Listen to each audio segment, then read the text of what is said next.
নিচে রেখে এটা নিচে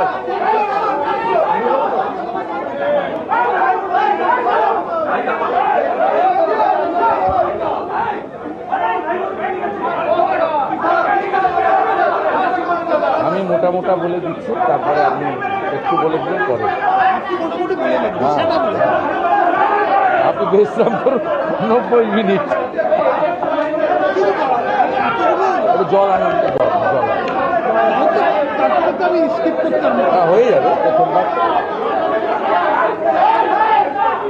আরে প্লিজ প্লিজ, বুলবুল আমি হাত দেবো নাকি?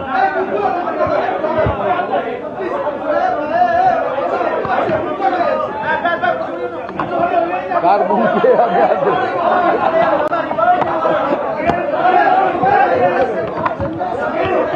Please please keep patience.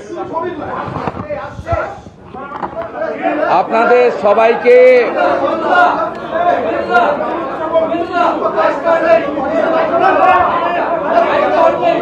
এই মাইক অন করেননি?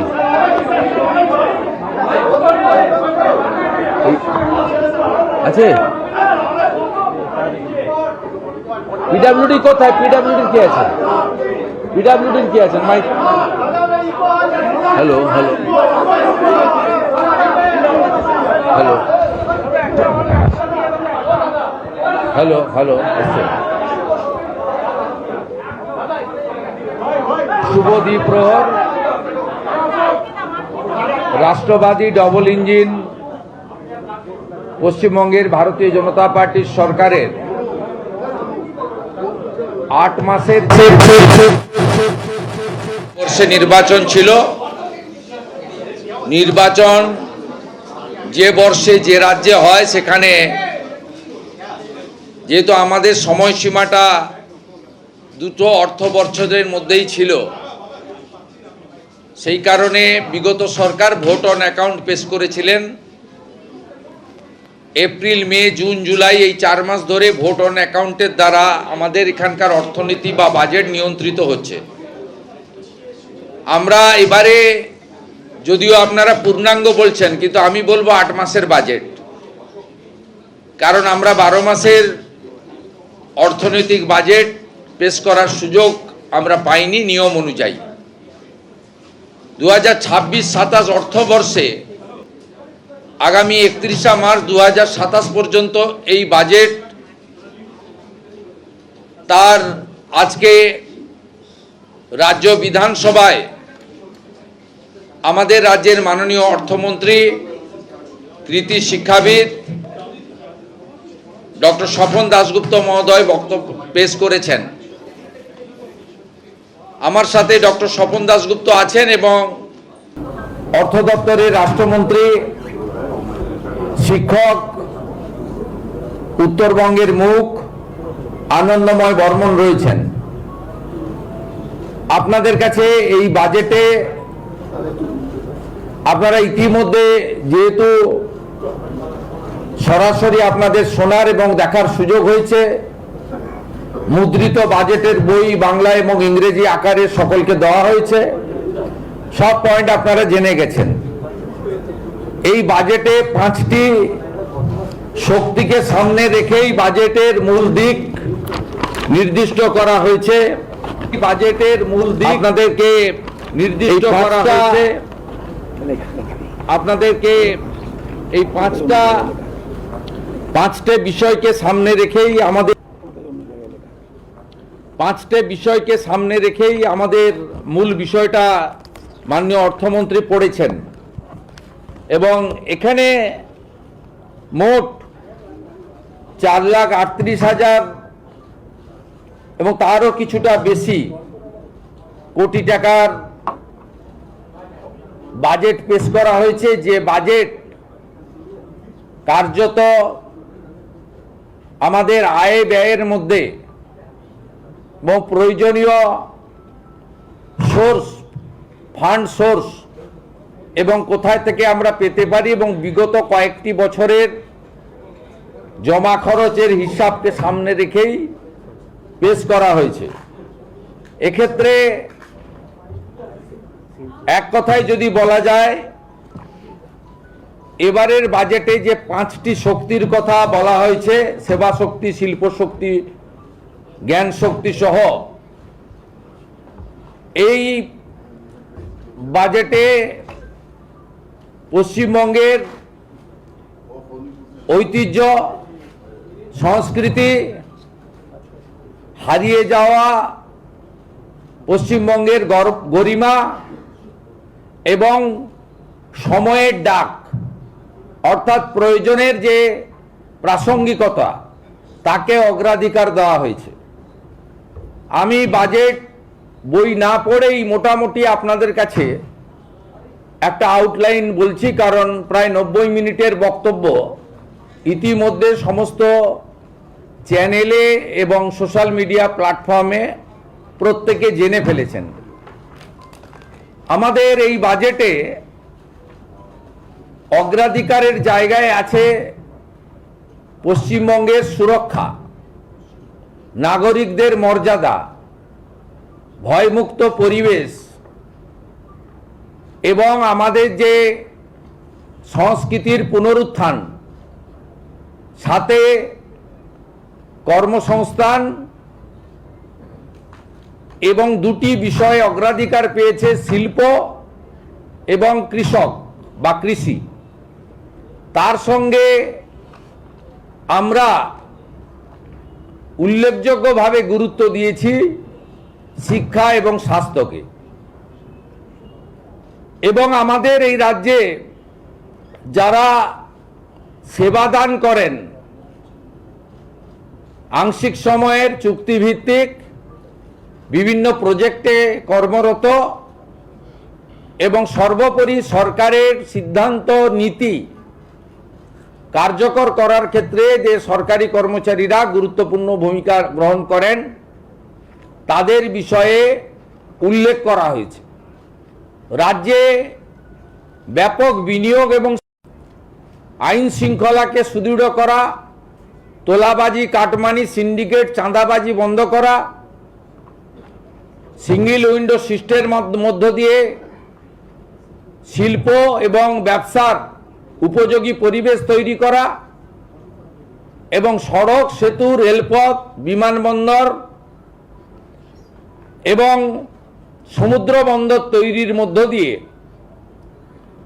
যোগাযোগ অর্থাৎ মানব সম্পদের যোগাযোগ এবং পণ্যের যোগাযোগ, কাঁচামালের সরবরাহ লাইন, একে গুরুত্ব দেওয়া হয়েছে। আপনারা যদি দেখেন তাহলে এই বাজেটে এমন কোনো অংশবর্গ নেই যেটা বাদ গেছে। ঠিক বাজেট বক্তৃতা মাননীয় অর্থমন্ত্রী শেষ করার পরে কার্যত এখানে বিরোধীদের বলার কিছু আছে বলে মনে হয় না। একজন প্রবীণ বিধায়ক, তিনি বিরোধী দলেরই একাধিকবার বিধায়ক, অশোক দেব আমাকে বলছিলেন যে বলার কোনো সুযোগ নেই, কিন্তু আইনজীবীদের জন্য কিছু থাকলে ভালো হতো। তিনি প্রফেশনাল আইনজীবী। আমি নিশ্চয়ই বাজেট আলোচনা হবে দুদিন ধরে, 24-25 জবাবি ভাষণ অর্থমন্ত্রী দেবেন, সেক্ষেত্রে আইনজীবীদের কথাও তিনি বিবেচনা করতে পারেন তার দপ্তরের সঙ্গে আলোচনা করে। যাই হোক, বলার কারো সুযোগ নেই। আমি এখান থেকে আশ্বস্ত করতে চাই, আমি যে কর্মসংস্থানের তিনটে ত্রিফলাই বলা যেতে পারে, এই তিনটে দিক আমি অনেক দিন ধরেই বলছি। ত্রিধারা, ফলার বদলে ধারাটাই অ্যাপ্রোপ্রিয়েট, বা ত্রিশক্তি, ত্রিধারা। এটাতে প্রথম হচ্ছে সরকারি কর্মসংস্থান, যেখানে শিক্ষক, অধ্যাপক, শিক্ষাকর্মী, সরকারের শূন্য থাকা পোস্ট, পুলিশ, বনকর্মী ইত্যাদি ইত্যাদি। পরিষ্কার আমরা বলেছি এই অর্থবর্ষে 1 লক্ষ নতুন নিয়োগ হবে, 20,000 পুলিশে এবং 50,000 শিক্ষক, শিক্ষিকা, শিক্ষাকর্মী, অধ্যাপক এবং আমাদের অন্যান্য যারা শিক্ষা প্রতিষ্ঠানকে সেবা দান করেন 50,000-এর কথা বলা হয়েছে। বাকি 30,000-এর ক্ষেত্রে সরকারি অফিসগুলো ডাটা এন্ট্রি অপারেটর চুক্তিভিত্তিক লোকেদের দ্বারা চলছে। সেখানেও যে যে দপ্তরে যেমন যেমন ভ্যাকেন্সি আছে তাকে পূরণ করা হবে। ও সবচেয়ে বড় কথা, বাজেট বক্তৃতায় অর্থমন্ত্রী বলেছেন নিয়োগে কোনো রাজনৈতিক লোক নিয়োগ কমিটিতে থাকছে না, ইউপিএসসিকে ফলো করবে পশ্চিমবঙ্গ সরকার। এবং আজকে যে চাকরির দুর্নীতি হয়েছে সেই দুর্নীতির হাত থেকে আগামী দিনে আগামী প্রজন্ম বেকার যুবক যুবতীরা রক্ষা পাবে। এটি একটি বড় দিক। ত্রিধারাতে দ্বিতীয় দিক হচ্ছে বেসরকারি শিল্প, তার মধ্যে ফুড প্রসেসিং এবং এমএসএমই আছে। সেখানে ব্যাপক ইনভেস্টমেন্ট, সেই উদ্দেশ্যেই কিন্তু ল্যান্ড সিলিংয়ের পর্যালোচনার কথা বলা হয়েছে। 100 কোটি টাকার বেশি যারা বিনিয়োগ করবেন তারা পঞ্চায়েত বা লোকাল বডিজ কারোর কাছ থেকে কোনো অনুমোদন নিতে হবে না, কারণ এখানে রাজ্য স্তরে চুক্তি হয়, তাদের জমির ব্যবস্থা দেওয়া হয়, তারা ব্যাংক থেকে লোন নেন, ওখানে গিয়ে কেউ প্ল্যান আটকান, কেউ ট্রেড লাইসেন্স আটকান, বলেন তোলা দিতে হবে, আমার লোককে নিতে হবে, ফায়ার লাইসেন্সে করা হয়। এটা এই যে স্থানীয় স্তরে যে হয়রানির শিকার হন সেখান থেকে মুক্তি পাবেন যারা ন্যূনতম 100 কোটি টাকার বেশি বিনিয়োগ করবেন। সবচেয়ে বড় কথা, আগের সরকার শিল্পে ইনসেন্টিভিয়াস তুলে দিয়েছিল। বর্তমান সরকার এই শব্দটি, এই ব্যবস্থাটা ফিরিয়ে আনলো, 5,000 কোটি টাকার প্রভিশন রেখেছে এবং এই 5,000 কোটি টাকা মূলত কর্মসৃষ্টি সংক্রান্ত যারা শিল্প করবেন তাদেরকে ইনসেন্টিভিয়াস দেওয়ার কাজে অগ্রাধিকার দেবে বর্তমান সরকার।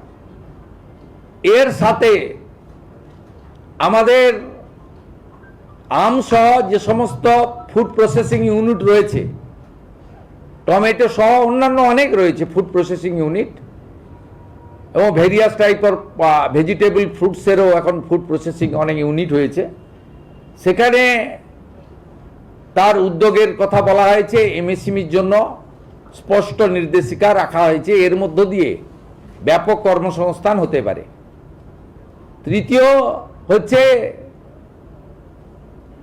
ব্যবসা এবং ভর্তুকি কেন্দ্রিক নানা ধরনের যে সমস্ত শিক্ষিত যুবক যুবতীরা বা যারা স্কিল ট্রেনিং নেওয়ার পরে নিজে ছোট ব্যবসা করতে চান বা মাঝারি ব্যবসা করতে চান, তাদেরকে প্রধানমন্ত্রী মুদ্রা যোজনা, পিএমইজিপি, বিশ্বকর্মা ইত্যাদির মাধ্যমে ভর্তুকির ক্ষেত্রে অনেকটা দায়িত্ব রাজ্য সরকার নিয়েছে। বাজেটে এটা ছত্রছত্র আছে।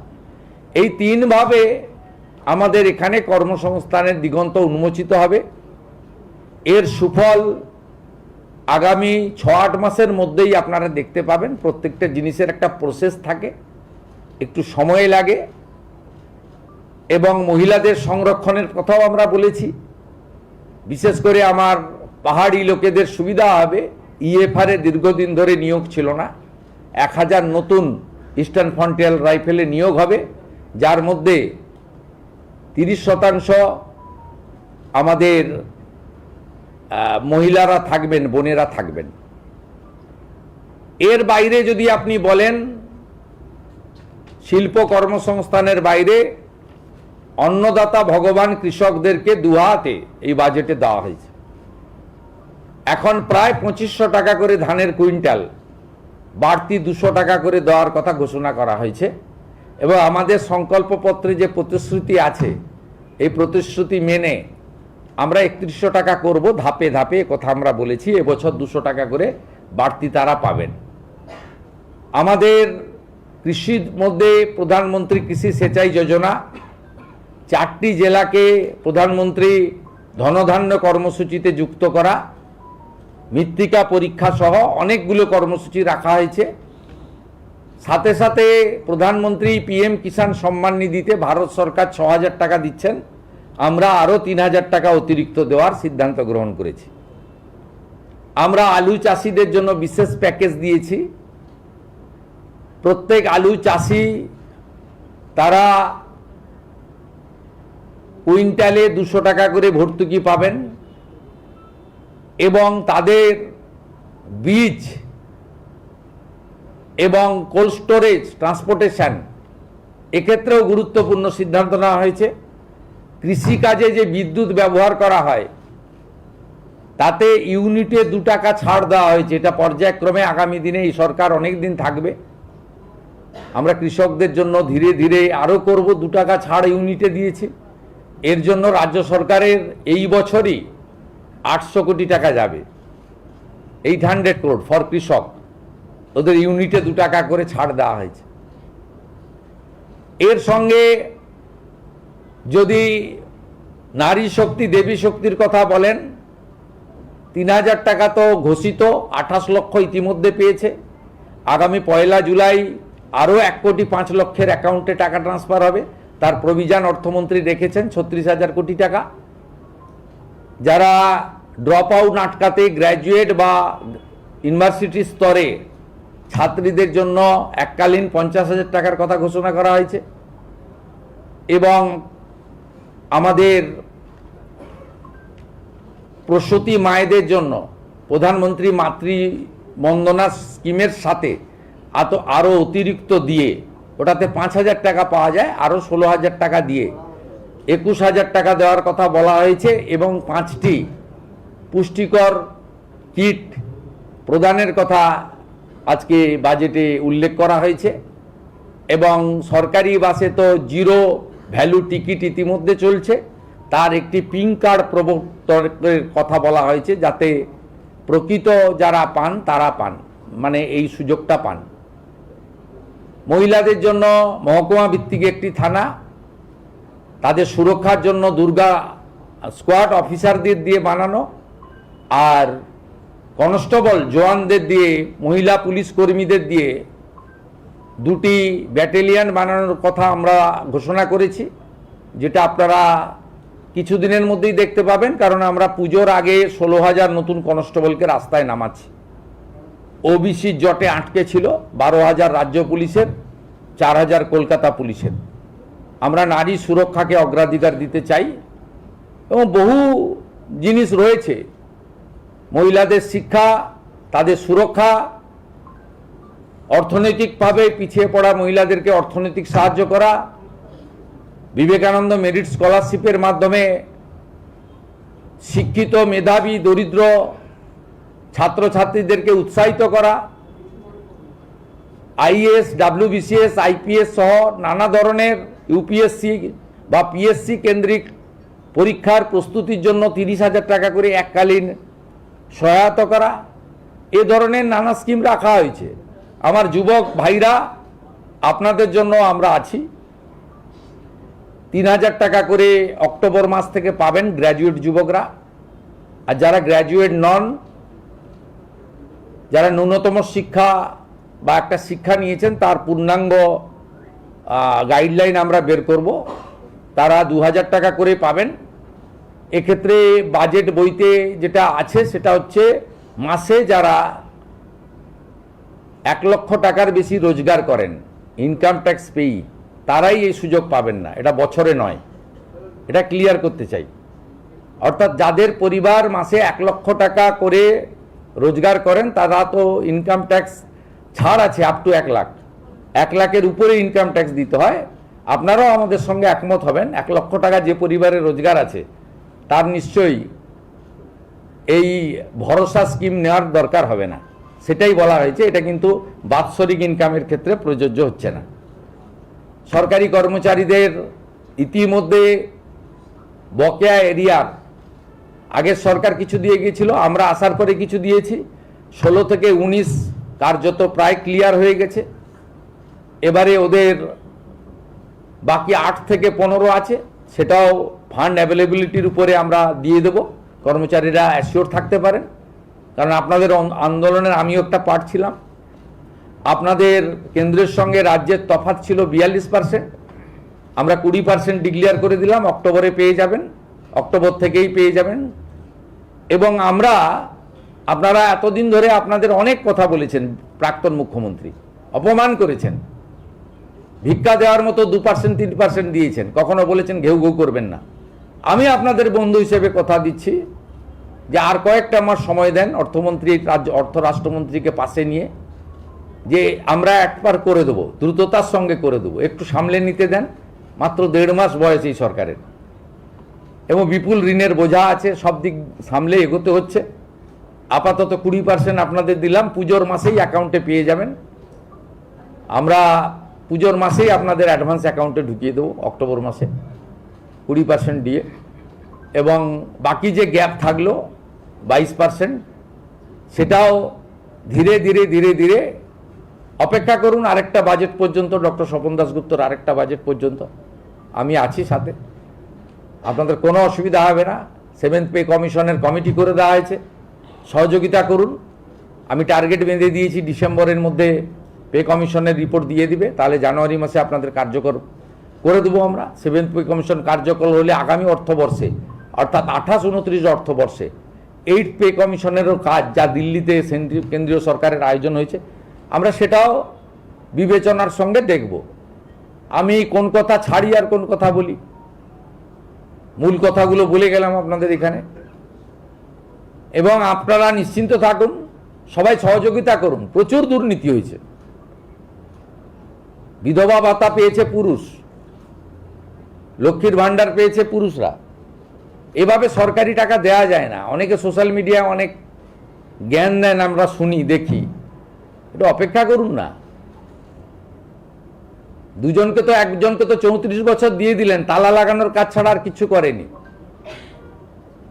চিরকুটে চাকরি দিয়েছে পার্টির ক্যাডারদেরকে, আর একদল 15 বছর সাদা খাতায় চাকরি দিয়েছে। এরাই এখন বড় বড় কথা বলেন, ভাষণ দেন, সোশ্যাল মিডিয়া প্ল্যাটফর্মকে ইউজ করেন, এবং একটা বিশেষ সম্প্রদায়ের লোকদের উস্কানি দেওয়া কথাবার্তা বলেন। এই সরকার বাংলার সংস্কৃতি ফিরিয়ে আনার জন্য হেরিটেজ কমিশনকে পুনরুজ্জীবিত করা, আমাদের মঠ মন্দির সংস্কারের জন্য উল্লেখযোগ্য সিদ্ধান্ত নিয়েছেন। 3000 কোটি টাকা বরাদ্দ রাখা হয়েছে। আমরা তীর্থক্ষেত্র সার্কিট, প্রভু শ্রী চৈতন্যদেব সার্কিট, আমরা এগুলো করব। এই সংস্কৃতিকে কেউ অস্বীকার করতে পারবে না। আমরা এই সংস্কৃতির জাগরণ ঘটাবো, কারণ এই রাজ্য শুধু সাংস্কৃতিক রাজধানী নয়, এই রাজ্য আধ্যাত্মিক রাজধানী। এই পশ্চিমবাংলার আধ্যাত্মিকতার জাগরণ কালকে প্রধানমন্ত্রী শুরু করে দিয়ে গেছেন। ডক্টর শ্যামাপ্রসাদ মুখার্জিকে সামনে রেখে আমরা অনেক ঘোষণা করেছি। তার 125তম জন্মজয়ন্তী কিভাবে উদযাপিত হবে, 125 ফুট উঁচু মূর্তি হবে, ওই দিনটি ছুটির দিন হিসাবে পালন করা হবে, শ্রদ্ধার সঙ্গে পালন করা হবে, ইত্যাদি ইত্যাদি। বিশেষ বিশেষ কয়েকটি বিন্দু উল্লেখ করব। একটা হচ্ছে আশা ICDS এর বোনেরা, আপনারা আশা করি খুশি হয়েছেন, 5000 টাকা বাড়তি বরাদ্দ পাবেন প্রতি মাসে। আপনারা 4000 টাকা চাইতে গেছিলেন, প্রাক্তন মুখ্যমন্ত্রীকে লাঠি মেরেছিল। বর্তমান মুখ্যমন্ত্রীকে আপনাদের চাইতে হয়নি, আপনি না চাইতেও পেয়েছেন। আপনারা অনেক কাজ করেন, হেলথ সেক্টরটাকে আপনারাই বাঁচিয়ে রেখেছেন। ICDS এর দিদিরা, হেল্পাররা, তারা নিজেদের সেন্টার চালানোর বাইরে গিয়ে সরকারকে অনেক সাহায্য করেন, আপনাদের জন্য আমরা করেছি। আরও অন্যান্য সেক্টর, প্যারা টিচার বন্ধুদেরও আশ্বস্ত করতে চাই, 5000 টাকা বৃদ্ধি ঘটেছে। আমরা অন্য রাজ্য থেকে আমাদের শিক্ষা দপ্তর কালেকশন করবে, অর্থ দপ্তরের সঙ্গে আলোচনা করবে, সর্বোপরি আমরা সিদ্ধান্ত নেব। অন্য রাজ্যগুলো বিজেপি শাসিত রাজ্যের সমান ধীরে ধীরে আমরা করব। আপাতত 5000 টাকা আপনাদের বৃদ্ধি করেছি। আর অন্যান্য ক্ষেত্রে অনেক ভুয়া নিয়োগ হয়েছে। আমরা 2000 টাকা কেন করেছি, তার কারণ হচ্ছে আমরা সিভিক ভলেন্টিয়ার, ভিলেজ পুলিশ, আমাদের অন্যান্য যেগুলো আছেন কন্ট্রাকচুয়াল, এদের অনেক জল মিশানো, এদের যোগ্যতা নেই, অনেকেরই এডুকেশন সার্টিফিকেট ভুয়া, অনেকেই পার্টির ক্যাডার হিসেবে কাজ করেন, নিজের কাজ করেন না, অনেকেরই শারীরিক দক্ষতা নেই, অনেকের বয়সের সার্টিফিকেট ভুয়া। আপনাদের আপাতত 2000 টাকা দিয়েছি, কিন্তু একটু ঝাড়াই বাছাই হবে। এটা এখন থেকে মেন্টাল প্রস্তুতি রাখতে পারেন। ছাঁটাই হবে না, কিন্তু ঝাড়াই বাছাই হবে। এটা একটা মাথায় রাখতে পারেন, তারপরে সঠিক লোককে সঠিক দেব। এতদিন এনভিএফ এবং হোমগার্ডরা বঞ্চিত হয়েছে আগের সরকার থেকে, মাত্র 12,000 টাকা করে বেতন দেয় তাদের, আমরা তাদেরকেও 2,000 টাকা করে বৃদ্ধি করেছি। তাদের জন্য আমরা রিটায়ারমেন্টের পরেও পলিসি ভাবছি পরবর্তী সময়ে। তারা সত্যিকারে খুব অবহেলিত বঞ্চিত অবস্থায় ছিলেন। উল্লেখযোগ্য কয়েকটি বিষয় রয়েছে যা জনগণের ক্ষেত্রে অত্যন্ত প্রভাব ফেলবে। এই সরকার ঠিক করেছে সব ICDS sector, primary, upper primary এবং হাই স্কুলে একদম পাইলট প্রজেক্টের অন্তর্গত electric connection all, purified drinking water, পরিশ্রুত পানীয় জল অল, প্রাইমারি এবং হাই স্কুলের ক্ষেত্রে বিশেষ করে অগ্রাধিকার রাঢ়বঙ্গের জেলাগুলি পাবেন, পরে উত্তরবঙ্গের হিল এলাকায় যেখানে আবহাওয়া একটু অনুকূল থাকে পরে পরে আমরা যাব। পাখা লাগানো হবে। এখনো সব স্কুলে, সব সেন্টারে খাওয়ারের ইউটেন্সিল প্লেটটা পর্যন্ত ঠিক যায়নি, সেটাও দেখবো আমরা, বলেছি পুরো পাইলট প্রজেক্টে। রান্না এখনো 20-25% স্কুলে গ্যাস ছাড়া হয়, 100% গ্যাসের হাতে রান্না হয়, তার জন্য আমরা প্রজেক্ট নিয়েছি। সমস্ত হাই স্কুল এবং মহিলা কলেজ, কোয়েট কলেজ যেখানে আমাদের বোনেরা কন্যারা পড়াশোনা করেন, sanitary vending machine, napkin machine, sanitary vending machine আমরা স্থাপন করার প্রভিশন আজকে বাজেটে অর্থমন্ত্রী ঘোষণা করেছেন। এটি একটি উল্লেখযোগ্য দিক। মিড ডে মিলের বরাদ্দ 6.5 টাকা ছিল, আমরা আজকে 10 টাকা করে দিয়েছি, একটু ভালো খাবার পাবেন। আরেকটা উল্লেখযোগ্য দিক আপনাদের হয়তো আলোচনায় আসবে না, যেটা পুণ্যের কাজ করেছে অর্থমন্ত্রী আজকে, সেটা হলো 56 টাকায় 3 বেলা খাবার দেওয়া হতো হসপিটালে। আমি পিজিতে ভিজিটে গেছিলাম, পিজির ডাক্তাররাই আমাকে বলছে দুপুরেও কুমড়ো, সন্ধ্যাবেলাও কুমড়ো। আমি জানতে চাইলাম কেন? গর্ব করে বলতেন আগের মুখ্যমন্ত্রী, এটা দেখি সোনার হসপিটাল। বললো কি করবে ঠিকাদাররা, সাপ্লাইয়াররা? 56 টাকা, 56 টাকা 44 পয়সা মনে হয়। তা এই টাকায় কি হবে? আমি বললাম কত টাকা দিলে হবে? না 104 টাকায় মোটামুটি 3 বেলা হবে। আমি স্বপনদাকে অনুরোধ করলাম যে 104 নয়, 110 করে দিন, একটু রুগীরা ভালো খাওয়ার পাক। আমরা 110 টাকা করে দিয়েছি। হসপিটালে কোনো নেতা, মন্ত্রী, এমএলএ, কোনো শিল্পপতি, কোনো কোটিপতি লোকের, কোনো মিডিয়া চ্যানেলের এডিটর, ডেপুটি এডিটরের বাড়ির লোকেরা যায় না, তারা প্রাইভেটে যায়। অত্যন্ত গরিব মানুষগুলোকে ওইখানে যেতে হয়। আজকে 110 টাকা করে ডায়েট করে দেওয়া হয়েছে। আর কি বলবো, এই বলে তো শেষ করা যাবে না। স্বপনদাই অনেকগুলো পেজ ছাড়তে ছাড়তে 90 মিনিটে থেমেছে, আর আমি 15-20 মিনিটে মোটামুটি বলে এলাম। বাকিটা ভালো করে পড়বেন, সব পেয়ে যাবেন। আমরা কথা দিই, যা কথা দিই, ভেবে দিই, সেই কথাটা ভালো করে রাখি। আর পরিষ্কার করে বলে দিলাম, ডক্টর শ্যামাপ্রসাদ মুখার্জির দেখানো পথে বাংলা চলবে, স্বামী বিবেকানন্দের ভাবনায় বাংলা চলবে, রামকৃষ্ণ মিশন, ভারত সেবাশ্রম সংঘ, ইসকন, গৌড়িয়া মঠের দেখানো ভাবনায় পশ্চিমবঙ্গ চলবে। এই সংস্কৃতি থেকে আমাদের বিচ্যুতি ঘটবে না। আমরা ভারত সেবাশ্রম, রামকৃষ্ণ মিশনের সব শিক্ষা স্বাস্থ্য প্রতিষ্ঠানে কর্পাস ফান্ড দেওয়ার সিদ্ধান্ত গ্রহণ করেছি। আমরা ইসকনকে মিড ডে মিল খাওয়ার সরবরাহ করার জন্য উদ্যোগ দিচ্ছি। পাইলট প্রজেক্ট হিসেবে পুরো কলকাতাকে দিয়ে দেওয়া হচ্ছে, ইসকন খাওয়াবে রান্না করে। আপনার আপত্তি থাকলে হরে কৃষ্ণ বলবেন না, কেউ আপনাকে জোর করবে না। খুব ভালো খাবার পাবেন, শুদ্ধ খাবার পাবেন, চিন্তার কোনো কারণ নেই, ঠিক আছে? আর ডক্টর দীনদয়াল উপাধ্যায়ের একাত্ম মানববাদ, এটাই আমাদের আসল লক্ষ্য। 50% মানুষ অর্থনৈতিক পরিসীমার নিচে থাকে, তাদের আপগ্রেড করতে হবে। আদিবাসীদের জন্য আমরা ধরতি আবা, ভাইব্রেন্ট ভিলেজ, আদিবাসী বিশ্ববিদ্যালয়, একলব্য স্কুল, লোধা সবর, টোটো সহ প্রাচীন জনজাতিদেরকে তাদের বাড়িতে আমরা সপ্তাহে খাবারের প্যাকেট পৌঁছে দেব। ওটাও যাতে মাঝ রাস্তায় হাফিজ না হয়, বায়োমেট্রিক চালু করছি। তাদের কাছে যাতে পৌঁছায় সেই ছবি, ভিডিও এবং বায়োমেট্রিক আমাদের পাঠাতে হবে। 25 লক্ষ নতুন প্রধানমন্ত্রী আবাসের বাড়ি হবে, জল জীবন মিশনের জল যাবে, কুড়মালি ভাষা সংস্কৃতির জন্য বরাদ্দ হয়েছে অর্থ, রাজবংশী ভাষা তার ঐতিহ্য রক্ষা করার জন্য বরাদ্দ হয়েছে অর্থ, এবং অন্যান্য নেপালি সহ অন্যান্য যে সমস্ত জনপ্রিয় আঞ্চলিক ভাষা রয়েছে তাদের জন্য আমরা আমাদের যে তহবিল তৈরি করা হয়েছে, সাংস্কৃতিক তহবিল, সেখানে আমরা তাদের জন্য সহযোগিতা করব। পাহাড়ও হাসছে, তরাই ডুয়ার্সের কথাও আছে, দীঘা মন্দারমণিকে সাজানোর কথাও আছে, সুন্দরবনকে বাঁচানোর কথাও আছে, পুরুলিয়া সুন্দরবনে দুটো সুপার স্পেশালিটি হসপিটালের কথাও আছে, উত্তরবঙ্গে এইমস, IIM, IITর কথা উল্লেখ করা হয়েছে, বলে আর শেষ করা যাবে না। সময় দিন, সাহায্য করুন, সহযোগিতা করুন, আর সোশ্যাল মিডিয়াতে যত সমালোচনা করবেন তত কাজের গতি বাড়বে।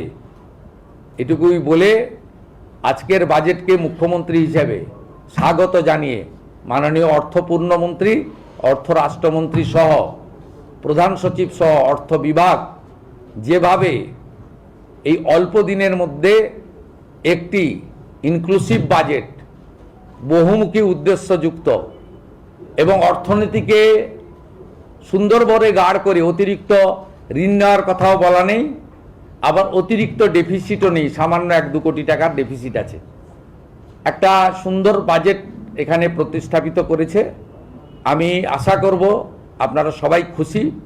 বাকি যেটা আমরা করতে পারলাম না তার জন্য 2007-এর ফেব্রুয়ারি মার্চে 2027-28-এর অর্থবর্ষে স্বপনদা যে বাজেট পেশ করবেন তাতে আমাদের যদি কোনো ফাঁক ফোকর থেকে থাকলো সেটা আমরা মেকআপ করব। আমাদের সাংবাদিক বন্ধুদের জন্য আমরা রিটায়ার করার পরে আগে 2000 টাকা করে একটা ছিল আগের সরকারের, সেই 2000 টাকাও আমি যেহেতু INCর মিনিস্টার, আমি গিয়ে লিস্ট দেখলাম 156 জন পান এবং খুব পছন্দের লোকেরা পান, অপছন্দের লোকেরা পান না। আমাদের কাছে পছন্দ অপছন্দ কেউ থাকবে না। প্রামাণ্য দিয়ে রিটায়ার্ড সাংবাদিকরা আবেদন করবেন। আমরা এই বাজেটটা আগস্ট থেকে, এই বাজেটটা তো এই 4 মাসের নয়, মানে এপ্রিল, মে, জুন, জুলাই নয়, আবেদন করবেন। আবেদন নয়, চিঠি দেবেন। আবেদন ভাষা আমি প্রত্যাহার করছি, চিঠি দেবেন আমাকে। আপনারা 5000 টাকা করে পেনশন পাবেন। জরুরি অবস্থায় যারা জেলে গেছিলেন তাদেরকে মাসে 10,000 টাকা করে ভাতা দেওয়া হবে, সাম্মানিক দেওয়া হবে, ভাতা বলবো না। আর সংগ্রামী ভাতা চালু করা হবে যে বিজেপি কর্মীদেরকে এবং গণতান্ত্রিক আন্দোলনে যাদেরকে মিথ্যাভাবে এই সরকারের, বিগত সরকারের ত্রুটি উল্লেখ করার জন্য সোশ্যাল মিডিয়া পোস্ট সহ নানাভাবে আক্রান্ত করা হয়েছে, জেল খাটানো হয়েছে, তাদের জন্য আমরা একটা পূর্ণাঙ্গ গাইডলাইন বের করব। তাদেরকেও সংগ্রামী ভাতার আওতায় এনে সম্মান দেব। অর্থটা বড় কথা না। সবাই ভালো থাকবে। না না, জি অ্যাকাউন্ট কোনটা বললেন? ডিএটা তাদের হাতে পাবে, ওরা অক্টোবর মাস থেকে হাতে পাবে। না, ওর সঙ্গে সম্পর্ক নেই। সুপ্রিম কোর্টের অর্ডারের সঙ্গে এটাকে গুলিয়ে ফেলবেন না। আপনি কোন চ্যানেল? আচ্ছা, ওটাই কাজ আপনাদের। আপনার সম্পর্কে জানি, আপনাদের সম্পর্কে জেনে রাখা লোকের দরকার আছে। আপনার ওই জন্য আমি জিজ্ঞেস করলাম। না না, আপনি কি, আপনারা কি করছেন সকালবেলা তো আমি পড়ি না, অন্য লোক কেটে পাঠায় আমাকে।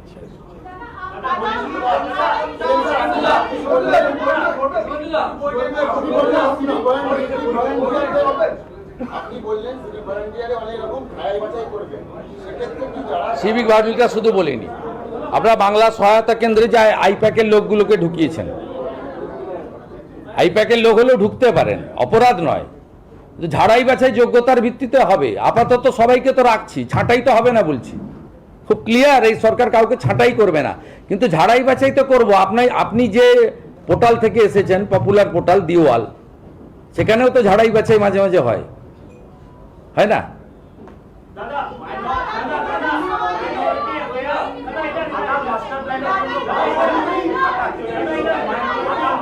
সবগুলো প্রজেক্ট রাখা হয়েছে। মালদার ভাঙন, দক্ষিণ দিনাজপুরের ভাঙন, বড় 5টা ইরিগেশন প্রজেক্ট নেওয়া হয়েছে। ঘাটাল মাস্টার প্ল্যান সহ 5টা বড় ইরিগেশন প্রজেক্ট নেওয়া হয়েছে। এবং ফারাক্কা, বৈষ্ণবনগর, কালিয়াচক, গোটা মালদা মুর্শিদাবাদের যে বিরাট ভাঙন ইছামতি পর্যন্ত 130 কিলোমিটার, তার জন্য এখানে পরিকল্পনা নেওয়া হয়েছে। 50% টাকা ভারত সরকার দিচ্ছে, 50% টাকা আমরা দিচ্ছি। প্রধানমন্ত্রী সূর্য ঘরে ভারত সরকার 100 ইউনিটে 10,000 টাকা দিচ্ছে, 200 ইউনিটে 100 ইউনিটে 30,000 দিচ্ছে, 200 ইউনিটে 60,000 দিচ্ছে, 300 ইউনিটে 78,000 টাকা দিচ্ছে। SC ST পরিবারের জন্য আমরা 100 ইউনিটে 5,000, 200 ইউনিটে 10,000, 300 ইউনিটে 15,000 টাকা অতিরিক্ত দিচ্ছি SC ST পরিবারের জন্য।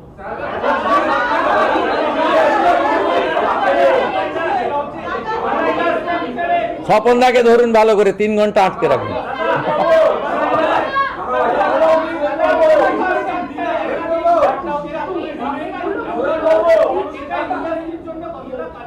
এটা দরকার তো, আইন শৃঙ্খলা, ইনফ্রাস্ট্রাকচার আর আপনার গুড কানেক্টিভিটি। এয়ারপোর্টে উড়ানে আমরা যুক্ত হয়েছি, জানেন, আমরা সাগরমালা 2তে যুক্ত হয়েছি। উড়ানে আমরা পুরুলিয়ার ঝররা এয়ারপোর্টকে নতুন করে করব, মালদা আর বালুরঘাটকে কমপ্লিট করব। আর 2টো এয়ারফোর্সের স্টেশনে ডোমেস্টিক চালানোর জন্য, কমার্শিয়াল চালানোর জন্য NOC দিয়েছেন।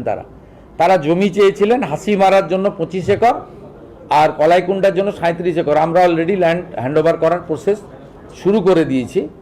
আর ভাঙড়ে যেহেতু জমি পাওয়া যাবে না বা বিরোধ হয়েছে, সেই জন্য আমরা শান্তনু ঠাকুর মহোদয়, সাংসদ মন্ত্রী, তিনি প্রস্তাব করেছেন, ওখানে কল্যাণীর লোকও রাজি আছে। দ্বিতীয় এয়ারপোর্ট কল্যাণীর জন্য আমরা ভারত সরকারকে প্রপোজাল দিচ্ছি। হ্যাঁ হ্যাঁ হ্যাঁ ওই ব্রিজটা হবে। আমরা জমি পারচেজের জন্য আজকে 100 কোটি টাকা বরাদ্দ করেছি। জমি পারচেজ, সয়েল টেস্ট আর DPR বানানো, এই কাজটা প্রাথমিক হবে। যত টাকা লাগবে আমরা করব, আপনি এটুকু অ্যাসিওর থাকুন। অশ্বিনীজিকে আমি বলেছি, কপিল মুনির আশ্রমকে যেহেতু আমরা আন্তর্জাতিক মেলা ঘোষণা করেছি আজকে বাজেটে, সেখানে আপনার রেল সার্ভিসও কি করে নিয়ে যাওয়া যায় আন্ডার ওয়াটার ট্যানেল করে, সেটাও আমরা সেদিন অশ্বিনীজির কাছে প্রস্তাব রেখেছি। তিনি টিম পাঠাচ্ছেন। কিন্তু আমরা যেটা আগের সরকার ঘোষণা করেছিল, সেই ঘোষণাটাকে আমরা কার্যকর করতে চাই। আগে আমরা ফাইলপত্রে রেখেছি সয়েল টেস্ট নেই, আমরা দেখেছি জাতীয় জলপথের NOC নেওয়া নেই, আমরা দেখেছি ল্যান্ড এয়ারমার্ক হয়েছে কিন্তু পারচেজ করা হয়নি। অ্যাপ্রোচ রোডের জন্য ব্রিজটা তো সাগরে হবে, কিন্তু তার যে অ্যাপ্রোচ রোডটা আসবে স্থলপথ দিয়ে, সেটা হচ্ছে ব্যক্তি মালিকানাধীন। সেইটার জন্য আমরা 100 কোটি টাকা বরাদ্দ করেছি। এরকম 5টা সেতু রাখা হয়েছে। বীরভূম আছে, দুর্গাপুর মাকুড়া আছে, হলদিয়া নন্দীগ্রাম আছে, সাগর আছে, আর উত্তরবঙ্গেও একটা আছে। মোট 5টা এরকম ব্রিজ রাখা হয়েছে, যার জন্য 100 কোটি টাকা করে দেওয়া হয়েছে।